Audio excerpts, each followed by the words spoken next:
So what made you decide to say no to that opportunity of pre-recorded noise cancellation?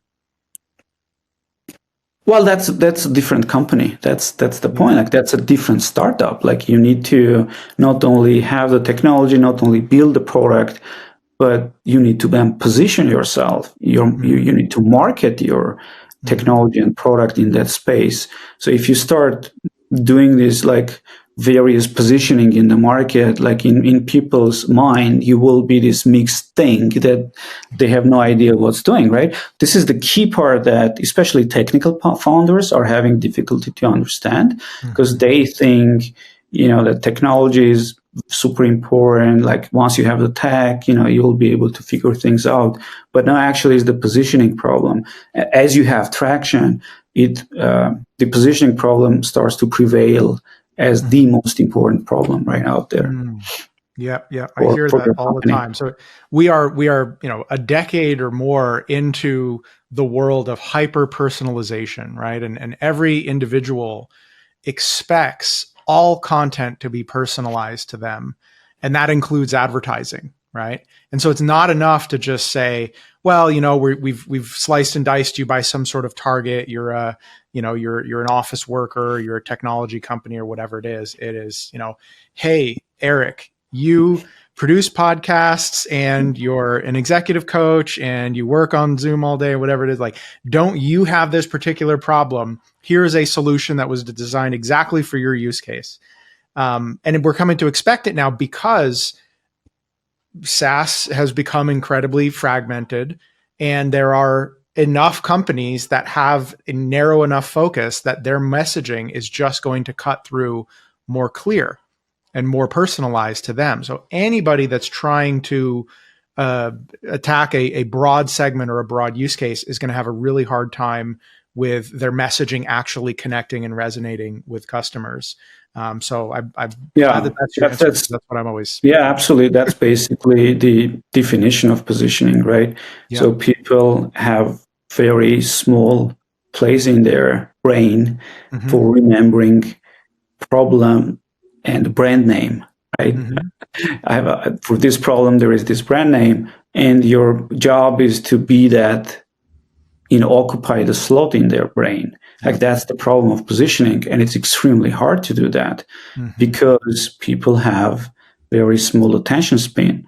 So, when someone is leader in the market, it's almost impossible to replace them. So that's why it's really important to be the leader in that particular problem market, right? Yeah. So it's very, very interesting. And another strategy of this too is you can have a broad solution that tackles a number of different use cases, but you have to enter. You position yourself with that very narrow focus, and that's kind of the wedge. So there's a lot of companies out there that do AI meeting notes. In fact, it's even built into Zoom now. So that wouldn't be enough of a differentiator. But if I'm already using your platform because it is the best of the best in terms of noise cancellation, oh, guess what? Here's a freebie, right? And so now when I'm looking at where am I going to get my meeting notes from, I can get it from all the, the little agents that'll pop into my Zoom or even Zoom itself, or I can have this platform that I'm already using and engaging with every single day. So yeah, that's the differentiator, right? Like, when you build your positioning statement, you should have a statement there saying, unlike Zoom or others, this is how I'm different, right? This is what I'm doing. So that's the differentiation message. And it must be clear enough for people to remember. Like, noise cancellation is certainly a differentiation for us. The ability to work with any app, virtually any app in the world that has access to microphone is a differentiation, like, and providing the same experience is a differentiation for us, right? So, I think, like, we have enough differentiation. But whether it will be enough for us to be able to convince users to use us, that we'll see that. Yeah. Well, and then there's things like, kind of stickiness, right? In terms of data or content. So I come to you for the real time, noise cancellation, but now, and so the meeting notes and all that kind of stuff may not be enough it's not a point of differentiation. But once it's there, well, now you have my data. Now that's stickiness. Now you have content that I want to keep and I don't want to give up. So in fact, I deal with this now where I've got AI meeting notes spread out 5 different platforms. Yeah. No, actually, you hit on the nail. Like, so that was one of the pains that we have. So we had the best noise canceling app, but so it was transient, right? Like, so you would use it, and then there was no stickiness at all, and the only reason we were growing as a company was because of word of mouth. Like, it was just magic. Like, people want to spread magic, right? And people were recommending to each other. But you know that at some point, once this technology is going to be available, good enough is going to be available in other places, people want sort of spread word of mouth, want to word of mouth. So we had to innovate and then bring differentiated stickiness to the product. And that's what we are doing right now. So we have, 6-7 months ago, we have introduced on-device transcriptions. Like, everyone is doing transcriptions in the cloud. When you use Krisp, it does it on your device, right? And that gives us so much leverage. Like, it's basically free. Transcription is super expensive today, right? Like, for every hour you need to pay like 50 cents in average. But when you use Krisp, we give you unlimited transcriptions. You can just, use whatever, right? Because it's basically free for us. And that's a way for, those are the things that sort of start to differentiate. Like, and for that, we had to invest so much in engineering to be like on device, on Intel CPUs to like run AI. That's really a big challenge. Yeah. But yeah, we have that, and that's I'm super proud of that. Very cool. So what are some of the growth or scaling challenges that you're dealing with today? Yeah, well, so look, as I said, like, we have grown during COVID, like, significantly. Everyone had the problem of background noise. So, like, we created this really valuable product for the users, and everyone was using it. And then we identified that, call centers have historically had this problem. So they were way more aware of this problem. They had budgets for this, and we are very successful in call centers, highly successful. So, and then as with any other company, like, we started adding new features. And as I said, like, word of mouth has been the growth loop for us.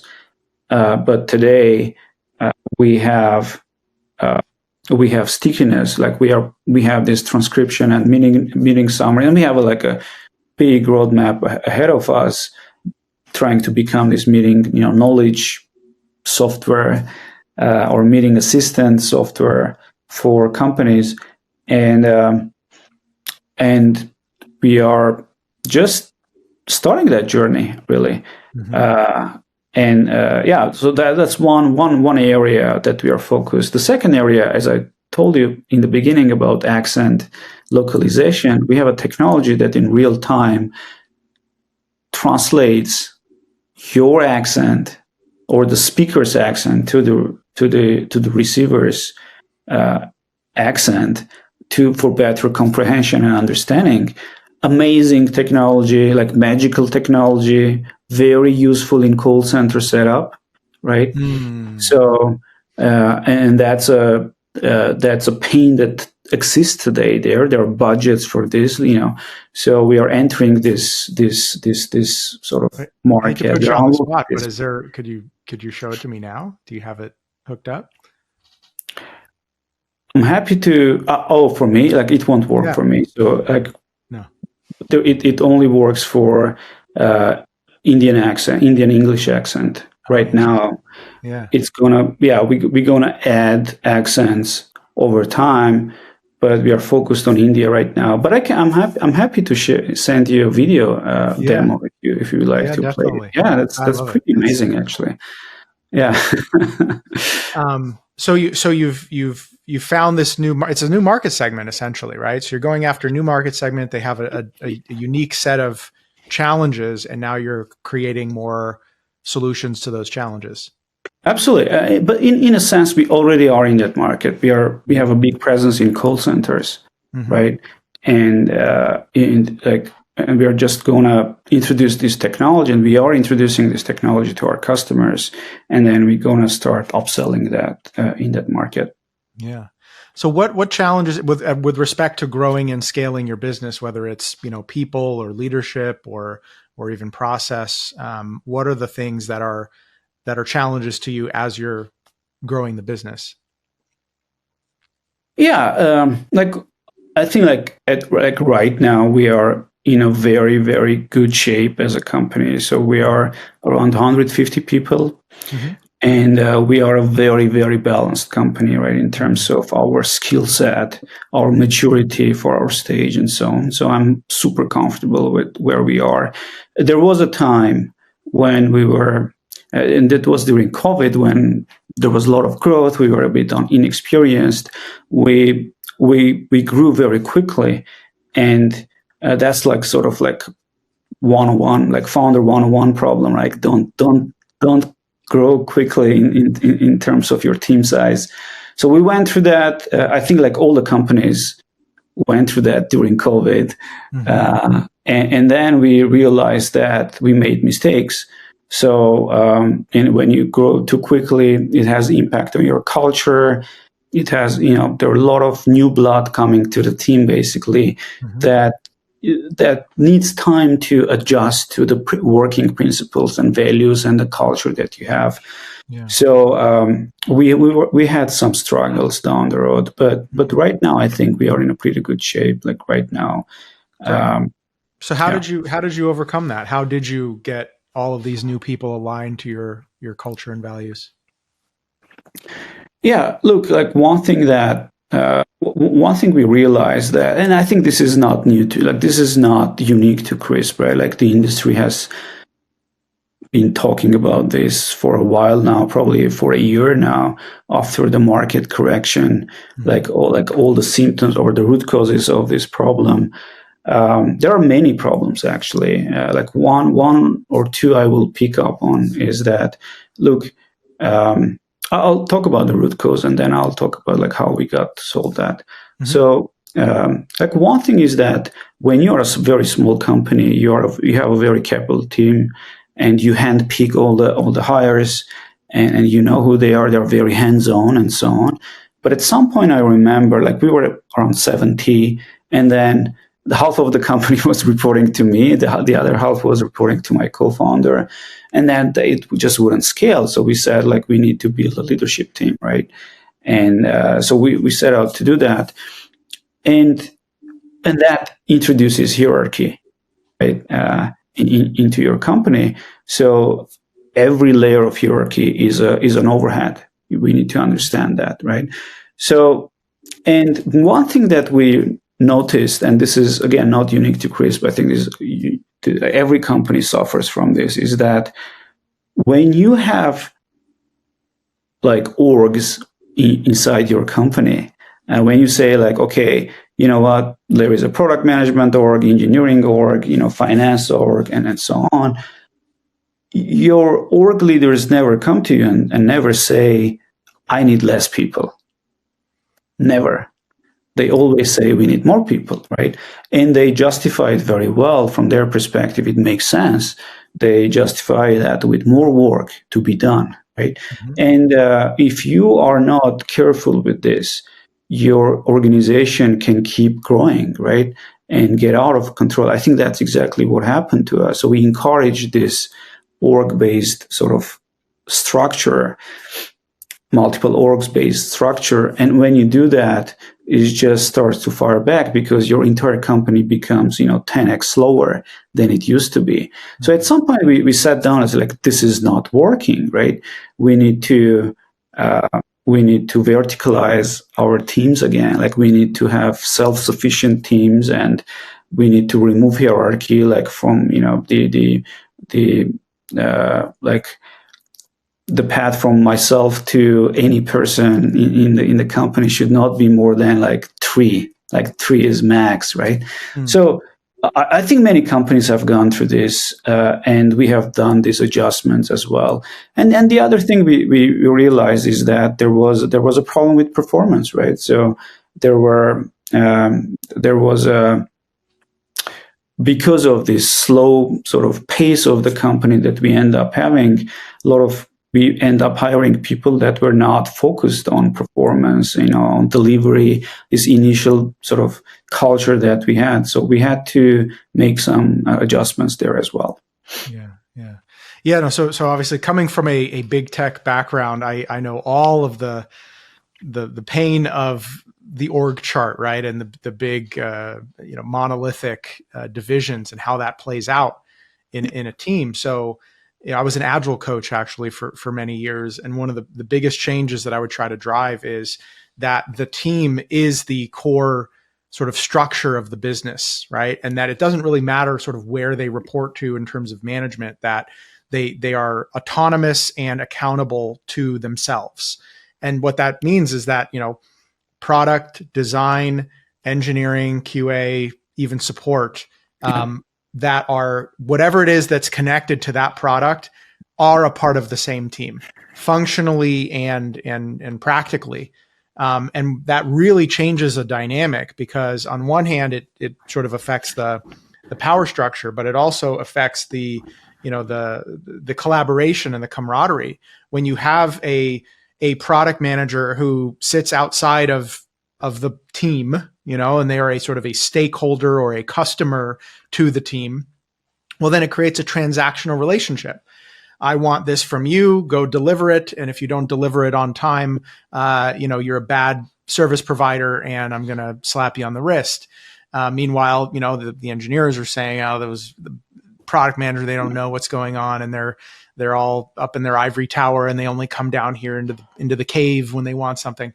Right. But when the product manager actually sits with the engineers and they're actually a part of the team, now you've got that give and take, and you've got that empathy and so on. And that extends to, really any other key player in the team as well. So, and then that whole team can report up to whether it's a program manager or a CPO or a CTO, but to have these sort of autonomous, independent pods that have full ownership and accountability over their product, it ends up just creating a really great culture and a really smooth. Yeah, that's exactly what basically we ended up doing. Like, we have 3 business lines right now in the company, fully independent and fully resourced to achieve their main goals, right? Mm-hmm. And let me actually make one comment here, like as a maybe it may sound controversial, but I'm a big believer in this. Every person you hire in the company adds overhead to your company. Sure. Like, it's something that we never realized. Like, we thought like, okay, well, there is a problem, we'll hire a person to solve that problem. Mm-hmm. But what happens in reality is that the person adds overhead and makes your company slower.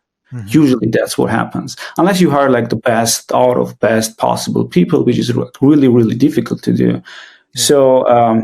So a company's goal is not hiring people, it's solving actually or creating more customer value, right, in the world. Yeah. So like, if you switch your mindset to that, things actually become like more intuitive and better. Yeah. So it's not like we don't hire, we do hire, but we are very, very careful now with when and how we hire. Yeah. So the way I describe it when I work with my coaching clients is adding people, it increases complexity and it increases bandwidth. It doesn't increase speed. It doesn't increase the velocity or the rate at which you can get something done. In fact, it does slow it down incrementally because you're adding complexity. It's like adding another gear into an already complex system. But it does increase bandwidth, which allows you to parallelize. And so it's the difference between serial and parallel processing, right? And so then if you think about it from a computing standpoint, well, there are certain cases or certain types of processes that are serial or good for serialization and some that are good for parallelization. So you have to really think about what's the nature of the work that we're doing. And is the work something that can be distributed effectively and done in parallel? Or is it a something that really is best suited for a serial type of processing. And that is like, we've got one product line and we've got one app or whatever it is, and we are just going to go on that thing and incrementally add. Whereas adding additional people to it ends up just creating, friction, because now you've got dependencies and you've got, whatever, they're blocking each other or whatever it is, that ends up slowing it down. And so, the autonomy of that team is, it's a small team that is able to turn an idea into production or into product and ship it without any interference from anybody else. But when you add additional team members, it should be, well, what is a completely atomic parallel, workflow or product line that I can go and ship so that they don't interfere with one another. And that's, I think, some of the challenges. We're not trying to make our teams bigger here. We just need to figure out a way to create something in parallel that would be worth it to us to add that layer of management overhead. Exactly. Yeah. Exactly. Yeah. Interesting. Well, it sounds like you've learned a lot. I mean, as a fellow, technical co-founder, it sounds like you learned a lot very quickly, and thankfully didn't have too many landmines blow up in your face. So, so congratulations for that. Well, one thing I'm definitely going to go and try this thing out, because I need to. I definitely want to clean up my audio here. But is there any other final thoughts or messages to other founders or wannabe founders out there? Well, for wannabe founders, for sure. Look, entrepreneurs are the backbone of any economy, right? Like they are highly valuable piece in every puzzle. So give it a try, really. It's a journey that it's worth doing if you feel that curiosity, right? If not, of course you don't have to, but give it a try. Journey is worth it. It's of course stressful. It's worth it. Yeah. It's fun. I'm definitely enjoying this journey. Yeah. Well, I always joke that, whenever a big company does a layoff, I say, well, there's another 100 startups that get to form. So it's not all bad. Well, Davit, it was a pleasure talking with you today. It was incredibly insightful, and I wish you the best of luck. Thanks so much for coming. Absolutely. Thanks so much, Eric.